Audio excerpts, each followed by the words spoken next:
Good afternoon. Today is the 30th of April.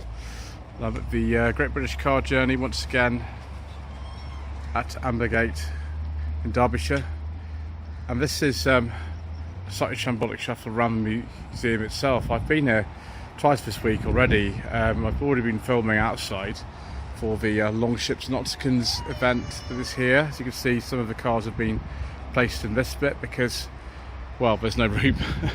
But we will go inside. Entry to the show does include entry to the museum, and I gather from what I've been told, but it's very different from when I first filmed here in December 2021. So we're going to have a look around and see what is actually different. I've asked permission to do this. If you're doing what they deem, from my point of view, laughably commercial photography, you do have to ask permission, but I have got that, so that's fine. This is the earliest car that's in the museum. It's an Errol Johnston from XS2 from 1902. Very appropriate registration, XS2. Yeah, I mean, look how much of this is made of wood, and that lamp is probably brass. First of three cars currently displayed in our reception takes the dawn of motoring in 120 years. See, the company is long dead. It doesn't exist anymore or anything. Right. Sure that queuing is not particularly, interesting from a video point of view, so we'll actually wait until we get in and then we'll start properly. It is going to be quite busy in here though today. So very late line here, according to the information. It's one of the very last minor cylinders off the line. I think the Travellers would have been made a little bit later. That's also a very late Mini Cooper Sport there. 2000 Sport 500 was the very last ones. You can see it was up to like 51 registration. Then we've got some Austin 7s, many Austin 7s, and outside the place where they were designed, and there is Herbert Austin and things like that. We'll have to come back a little bit later at this because I've got to check my ticket now. So it's a nice sort of streetscape scheme, sort of showing the difference between the sort of early days, the 20s, through to sort of 50s, 60s, 70s, and then the 1980s. I mean, yeah, Tandy, blockbuster. Mark 1 Astra, of course, that I've actually driven before. And then to the 90s, Metro Rio Grande. And then there's the McLaren. We'll start with the Austin 7s. Richard Usher, who actually is the owner of the museum, he loves Austin 7s.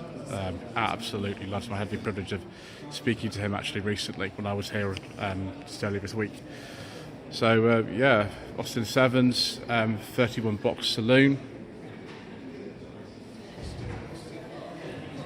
This one is a Austin 7 Ruby Saloon. I don't know why this one's not got the sort of year on it. That's a 33 Austin Sport 65. That's really nice. A gentleman who's loaned that to the collection. Very nice. 1930 Austin 7 Chummy 4-seat Tourer. And then 30 Austin 7 Swallow. Swallow, of course, Swallow sidecars, or SS cars, the company that became Jaguar. I wonder why they changed their name around the time of the war, because that's not the best, probably not the best name to have. 1934 Austin 7 box saloon and caravan. My gosh, this thing's not got a lot of power. You can sort of imagine what that'd be like trying to tow that. That would not be very fast and not be the most stable.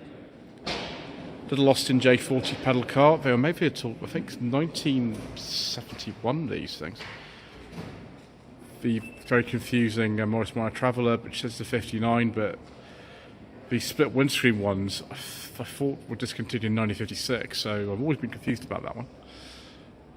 Much larger Austin here. This one, it was in the same family for many years. It's a 34 Austin 16. We've got some 1950s little cars and some 40s ones. Much more cramped today than it was when I first came here. Many more cars we've added to the collection. 1954 Austin A30. A30 has a different grille and the rear window smaller. 1947 Austin Woody. Now that does have a special story, but we haven't got time to talk about that today, really. 1958 Standard Pennant. Look at the sweet interior. I shall. Ooh, wow, very, very sort of 50s. So Pennant was the kind of top model in the 8 and 10 range. The original 8, when it came out in 53, didn't even overding boot. 1950 Morris Minor convertible. Series MM, this one. I think it's a vinyl interior rather than a leather one. I could be wrong. And then a Minor Million. They've got actually more than one of them here. This is a 61. That is it's lovely, isn't it? All of them with this colour. Paramount Mark 1 Deluxe Coupe, made in Derbyshire. I think Steph, my driver classic, drove a Paramount recently. These are weird little things, aren't they? Goodness gracious me. It's have a sort of like homemade look to it. A lot of kind of immediately post-war cars were a little bit like this. People just sort of kind of did what they could because, well, you know, a lot of cars you had to go on a waiting list to actually have them. Yeah. Locally made car. Another Austin 7. Of course. 1953 MG TF. This will be the 1250 one because the 1500 I think had quite prominent 1500 badging on it, although it was the same engine. It was the X-Pag engine they called them. Little Land Rover there, don't trip over that. Very early Land Rover, 1949. Wow. Then Jowett Javelin. 1953, one of the very last ones. Actually, I think the company went under that year. 54, can't remember. 1952 Standard Vanguard. The Beetle back, although you have to go like all the way around to see the back of it. And then a 1958 Morris Oxford. If this looks familiar, if you've been to India, you'll see that actually they are very similar to the Hindustan Ambassadors, which were made until 2013. I have been in one of those in India as a taxi. I think a lot of the Indian states are outlawing these now, or rather the Ambassadors, because of things like emission and safety regulations. And we'll move on to this Austin A90 Atlantic, 1949, a noble failure, yeah. Austin tried to make a car that was suitable for the American market, and it didn't quite work out. 1951 Jaguar XK120. So well, let's look at the Austin interior whilst we're here. Oh, that smells absolutely amazing. Column shift, like the floor gear change on the Jaguar. A Bristol 401 from 1950. What a lovely shape. Yes, indeed. And more importantly than all, it's got a beige leather interior with wood. I do like a nice beige leather interior. Also, this is a very special car. Again, it's used for dignitaries and things like that. You can see the story when you come here. I haven't got time, unfortunately, today to actually look at that. Then we're now into kind of a different era. We're into the sort of 60s really here. 1968 MG 1300. My favourite version of all of these is Van den Pla, followed by the Riley, but the MG version is pretty good too. 1968 Ford Anglia Estate, extremely late production. They finished production actually, I think late 67, the Anglia, so very, very late one. Look, what's weird to me, these? More minis. I mean, Richard Ashley owns retro cars and he loves minis, and here's some more.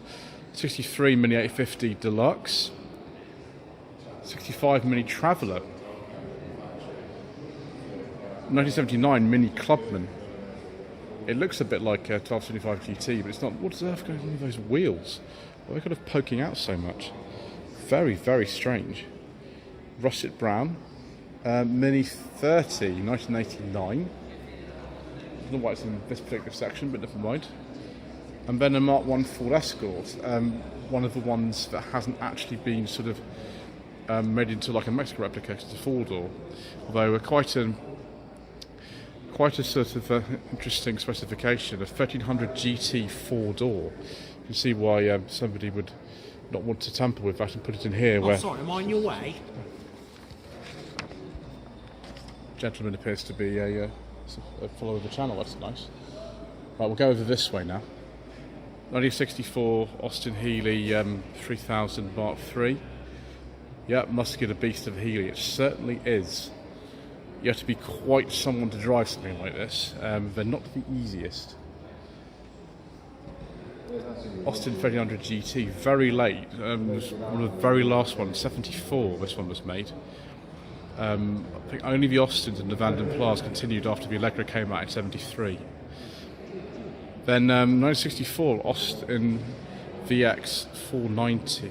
Sorry, 1964 Vauxhall VX 490. Just look at those door handles. Okay, we'll take a look at those. Yeah, they're quite special. Why is a button on the end? The X490 was the more powerful version of the second generation Vauxhall Victor. This would be an FB model. The FC or Victor 101 came in late '64. Triumph Vitesse 1967. This is the 2-litre convertible version. I have done a walk around on a Vitesse, which was last year. It was a coupe. I wasn't able to drive it, unfortunately. Hopefully, at some point, I'll be able to drive a Vitesse. Riley 1.5 1960. Very heavily based on the Morris Minor, but with the 1.5 B series engine, and quite different styling, different door handles. Centre section is very similar, but the front and the rear are completely different. Rover 75 P4. This wasn't here when I was last time, or was it? The very early 75s had the Cyclops extra lamp in the middle of the grille. This is a bit of a later one, so it looks a bit different. But yeah, a similar model available to drive on a driving fleet. Yeah, they do have one. Because of Rover 95, the one we got outside. Morgan, 1958 Morgan 4.4. Excellent. MGB. This one is a 74. So you have the later MGB available to drive here. Jensen, I think this is a 541S. Yes, it is. 1961. Pretty close to the CV8. I think this had like a 2.6 litre. Oh no, sorry, 4 litre Austin engine in it. This one, maybe the early ones were 2.6. 1966 Jaguar E-Type fixed head coupe. Beautiful in this colour, and wow, this isn't a 2+2. The 2+2s look a bit different from this. I think the standard one's more elegant. 1981 Austin Maxi. The styling is still challenging. Maxi 2's a very late one, vinyl roof and everything. I don't know. Some people like them, some people don't, I suppose. 1973, although that's 74, 75 plate. Triumph TR6. Maybe it's made in 73 and it's later registration. 1977 Triumph Spitfire. Another one-owner car. Marvellous. 1973 Triumph GT6. Very, very late GT6. Absolutely kind of the last of the line it would be, because they finished in 73. I don't know why they stopped making them, actually. Maybe they were just a bit too close to the MGB. I don't know. Oh, now this is one of my favourite cars in this entire collection. 1973 Daimler 66 Vanden Plas V12. So very late Series 1 car. Only the very late Series 1s have the V12 option, and this is a Vanden Plas version, so it's even better. Not only that, I forgot to show this first of all. We've got a beige leather interior with wood. I do like a nice beige leather interior. We've got 8-track stereo, twin fuel tanks. Yeah, I mean that's very special. So yeah, the The Series 2 also came out in 73, so very sort of short-lived derivative, the Series 1 Type XJ with the V12. Also from 73, a Gilbert Invader. This would be a Mark III. You could get a saloon like this, or you could get an estate. Glass fibre, made in Wales. Essex V4 engine. Shame the company died soon after that car was made. 1973, Rover P6 with 3500 engine. I forget the name of this colour now. Is this Rio Brown? This one's an automatic. You go to manual. Oh, another 8-track stereo. Marvellous. And then we have Morris 1800 from 1971. I think that's a Mark II looking at it. I have driven a Mark II 1800, but it was an Austin. It was a very early one, a 68. Then this is actually a car that I've driven. They've actually swapped this Marina out for another one on the driving fleet, and this one's now in the museum.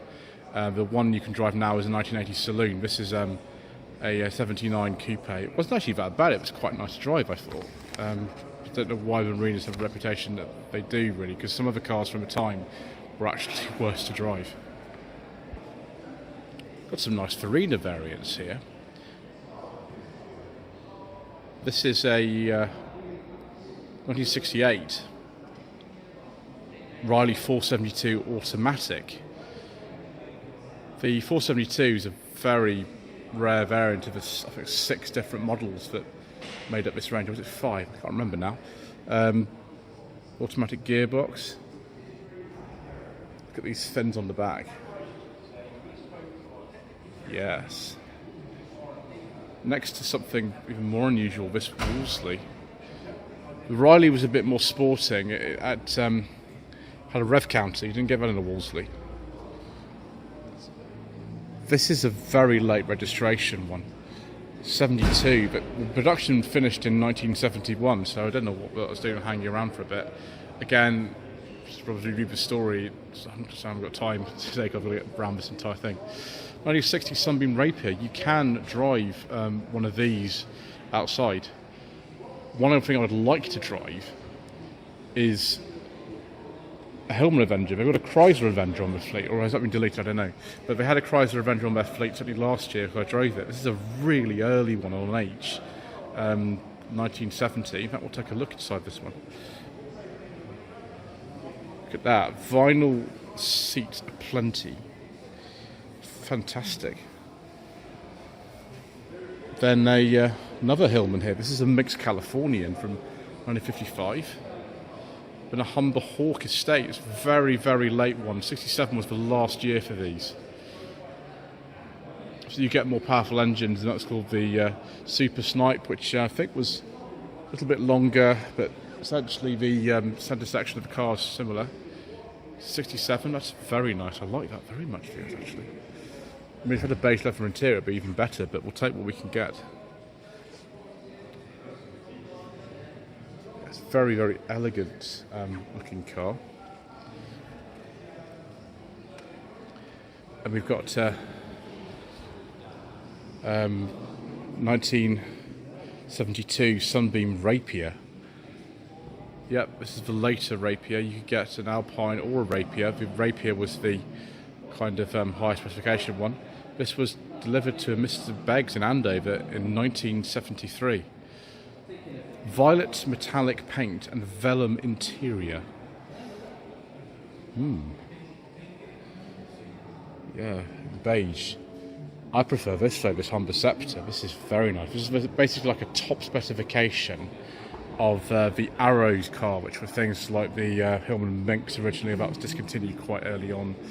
Many of the Hillman Hunter, and there was also a Singer Vogue and a Sunbeam Vogue, which is very, very confusing.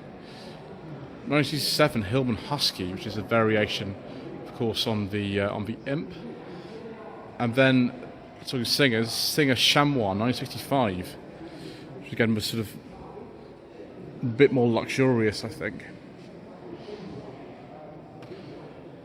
Ooh, a Triumph 1500 from 1972. This This one's called Laura. Still front-wheel drive. This, I think, is a Toledo, so this will be rear-wheel drive. 1973. My parents had one of these, actually. Look at the condition of this. This is absolutely immaculate. What's the mileage on this? Some really low, I imagine. Yeah, the Toledo was basically like I think they were a cheaper version of the 1500, really, or later the Dolomite, and 76 was renamed as Dolomite. Only 55 Sunbeam Talbot convertible, which similar to the one used in, I think, the Cary Grant film, To Catch a Thief. And we go on to the sort of next there, Ford and Vauxhall section. Yes, a Viva HBSL, 83 horsepower. Very nice. Say 69 this one.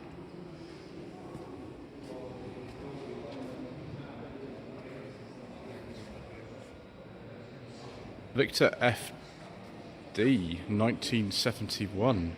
Relatively late one, so I can't remember what was facelift, but this is a facelift one. And before you say yes, one of the earlier ones of these, 2000, was used in Randall Hockett Deceased, it's 68 model.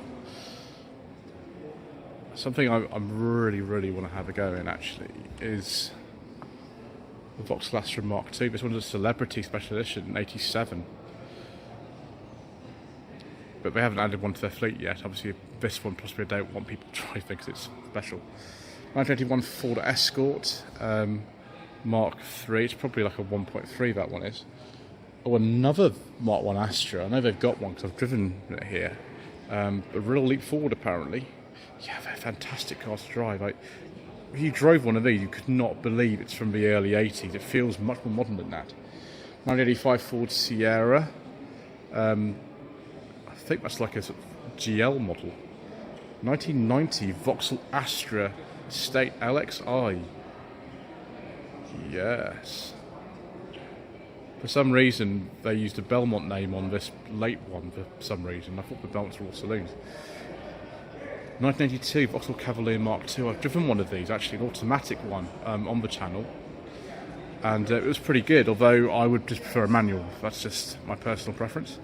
82 Vauxhall Chevette. They have got one of these, I think, on the fleet to drive, which I have driven. I drove it last September. This is when the Nova was about to come out, but they kept making these because people sort of like them. They're not the nicest cars to drive, in my opinion, but you might prefer it. Vauxhall Cresta PA 1961. That's nice, isn't it? Queen, of course, had one of these, I think, or several of them, I can't remember. Look at those like really dangerous spiky bits. I can't remember where the fuel filler is on this now. Maybe it's in the boot or something. Oh no, it's just up here. It's not weird like some of the other cars. Fiesta Fly by Crayford, this one. You could get it on some of the lower models, I think, but this one is based on a 1.3. An incredible restoration, yeah. 1981. It's pretty quite valuable now. 1965 Vauxhall Victor 101 Estate. Very careful with this. Look at all this space you get in here, and you've got bench seat in front, big column change. You get a floor change as well on the 101 Victor, and then a Ford Cortina Estate. This one is just before, presumably, the facelift because it still says Consul on it. Thought by 65 that they all said Cortina, but I could be wrong. And then this Mark II Cortina Estate has got quite a story. I've actually sort of heard it last time I was here, but unfortunately I haven't got quite time to tell it. The best thing to do is to come here and get one of the audio guides and read the information sheets, and you can find it for yourself, really. Mark I Viva, or HA Viva, this one. There aren't many of these left at all, and all the Vivas are quite bad rust protection. This one though is really good. 66. This one of the later ones. They all had, apart from perhaps the was it the SL ones? The same. It's a 1057 TC engine, I think, on these. And then something right here of Mark III Cortina. It's a 1.3. Goodness gracious me, very basic one. Really basic one. This is a 1972. So absolute pace model. Look at this plastic steering wheel and all vinyl interior, and well, you got a radio, but I don't think you got much else. There we go.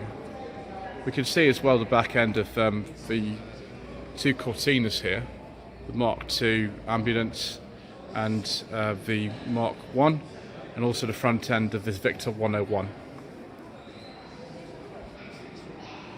And we've got this Ford Transit Custom. This is some sort of camper van. Like so many things in here, it's in rather nice condition. And we've got this Jensen Interceptor, very nice. That's the sort of thing you like, isn't it? 1972, it looks like it means business, it certainly does. And then a Ford Granada Mark II Dorchester Limousine by Coleman Milne. We'll have to look at some details on this to see if this is a pre or post facelift. I think, yeah, judging by the mirrors, this is a pre-facelift, but it's a very late one. This one, yeah, December 81, which is around the time actually of the facelift. Details in here, like the steering wheel and things, were sort of changed on the later cars. A lot of these have been bang raced.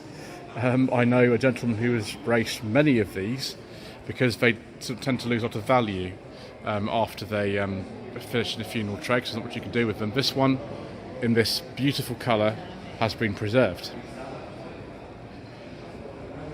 Sort of rival, I suppose, in a funeral trade would be this Daimler DS 420.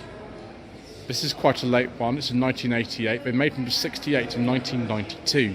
They are the last cars ever to use the XK engine. This is massive. Got more and more equipment as it went on. Yeah, little cabinet in there for your sherry decanter or whatever it is that you need.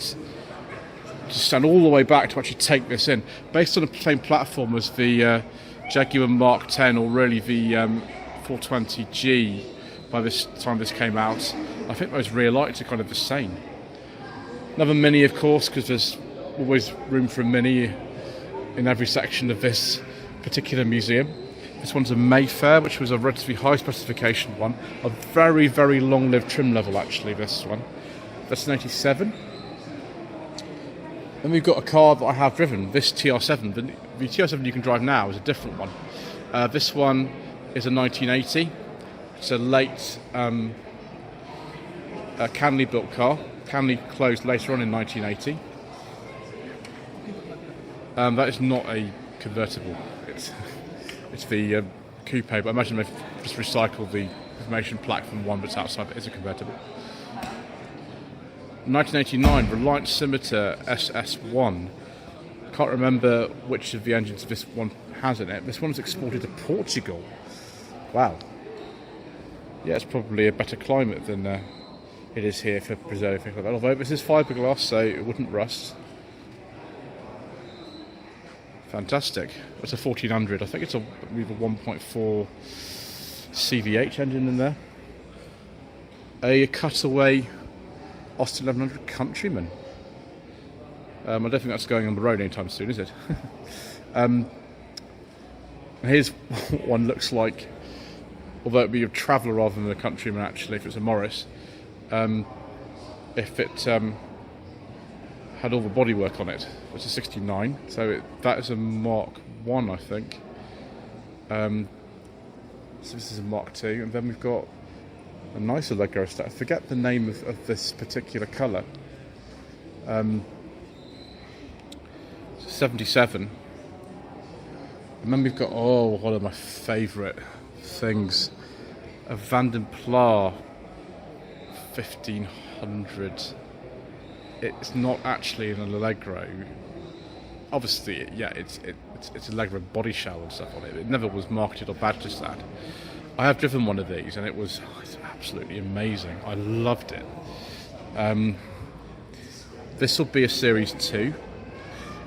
One I drove is a Series 2 as well, with a vinyl roof like this one. The very late ones, which are, sorry, no, not Series 2, Mark 2. Vanden Plas are Marks and the Allegro is a Series. The Mark 3 versions are called the 1.5 and 1.7 actually. I'm kind of tempted by one of these. Also tempting, and they've got a Capri you can drive here. It's 1.6 laser.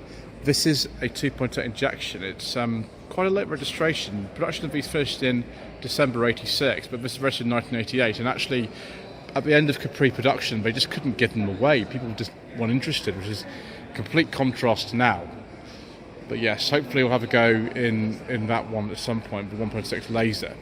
I have driven a 2.8 injection on the channel already. I drove it in 2020, but it was an earlier one than this. Right, I think we'll stop here for this first bit. We'll look at some of the other bits in the second part. Thank you ever so much indeed once again for watching. Please don't forget to subscribe to the channel, like this video in the comment below, and we shall see you again very soon for some more incorrect information.